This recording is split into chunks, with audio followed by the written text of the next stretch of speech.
তো নমস্কার বন্ধুরা, তোমরা সবাই কেমন আছো? আশা করি খুব ভালো আছে। অনেক দিন পরে চলে আসলাম তোমাদের সাথে নতুন একটা ভিডিও নিয়ে। আশা করি তোমরা দেখো, ভালো লাগবে। তা আজ শনিবার, মাছ খাই না, আমিষ খাই। তার কারণে আমি কালকে বাড়ি করে পনিরওয়ালা এসেছিলো, আমি পনির রেখেছিলাম। তো সেটাকে এবার আমি কেটে নেবো। এই দেখো, এবার পনিরটাকে আমি কেটে নেবো।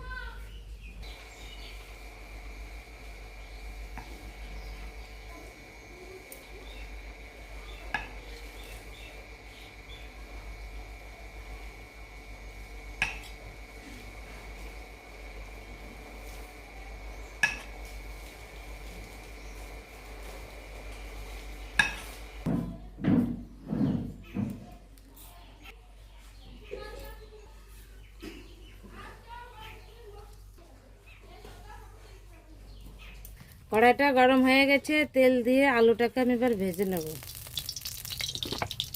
তেলটা গরম হয়ে গেছে, এবার আলুটা দিয়ে দেবো।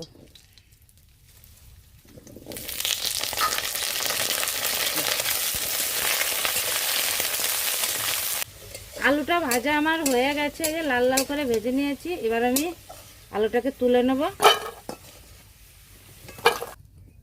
এই তেলের ভিতরে এবার একটু তেল দিয়ে দেবো। পনিরটাকে ভেজে নেবো এবারটা।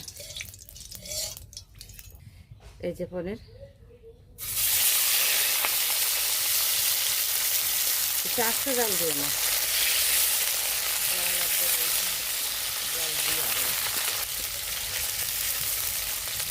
হালকা একটু করে ভেজে নেবো, বেশি ভাজবো না, হালকা করে একটু ভেজে নেবো। না বেশি ভাজবো না। এই যে ভাজা হয়ে গেছে, এই যে এরকম করে ভেজে নিয়েছি।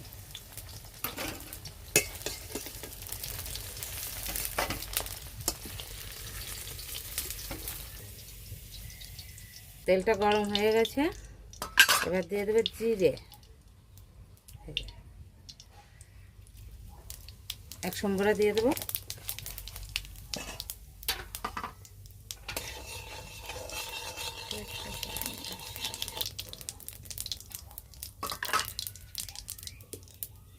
জিরেটা হয়ে গেছে, এবারে যে মশলাটাকে আমি রেখেছিলাম পেস্ট করে, এটা দিয়ে দেবো।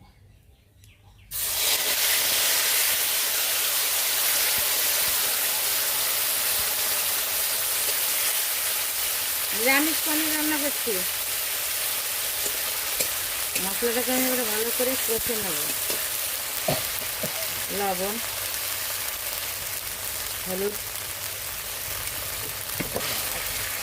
ভালো করে আমি একটু কষে নিই মশলাটাকে।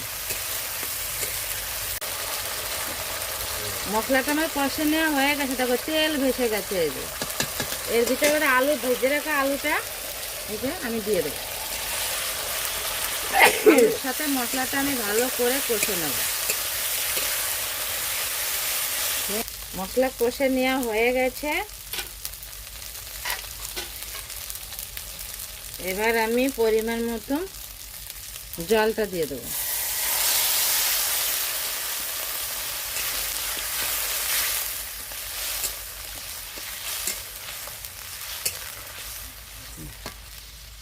পনিরে আমি আমুল দুধ দেবো, তার জন্য জলটা গরম করে রেখেছিলাম। গরম জল এবার গুলে নেব।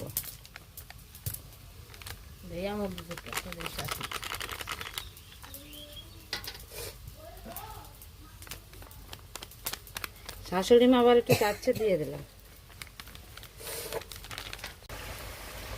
আলুটা গলে গেছে, অনেকটাই জাল হয়েছে তরকারিতে। এবার আমি ভেজে রাখা পনিরটা দিয়ে দেবো। পনিরটা একটু জাল হোক।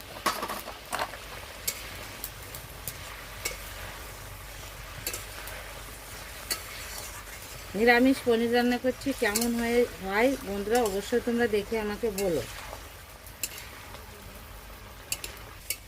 তরকারিটা আমার হয়ে গেছে প্রায়। এবার আমুল দুধটা যে আমি গুলে রেখেছিলাম সেটা দিয়ে দেবো এর ভিতর।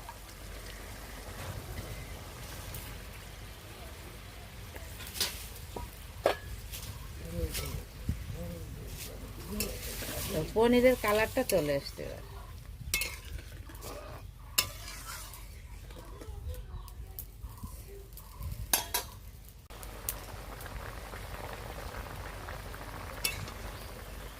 দেখো কি দারুণ দেখো কালার চলে আসছে পনির রান্না। রান্না হয়ে গেছে, এবার নামিয়ে নেবো। হয়ে গেছে আমার পনির রান্না। এমনি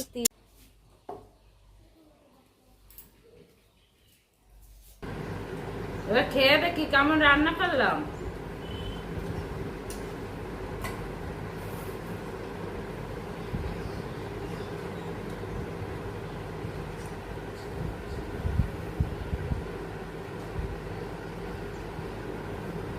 গরম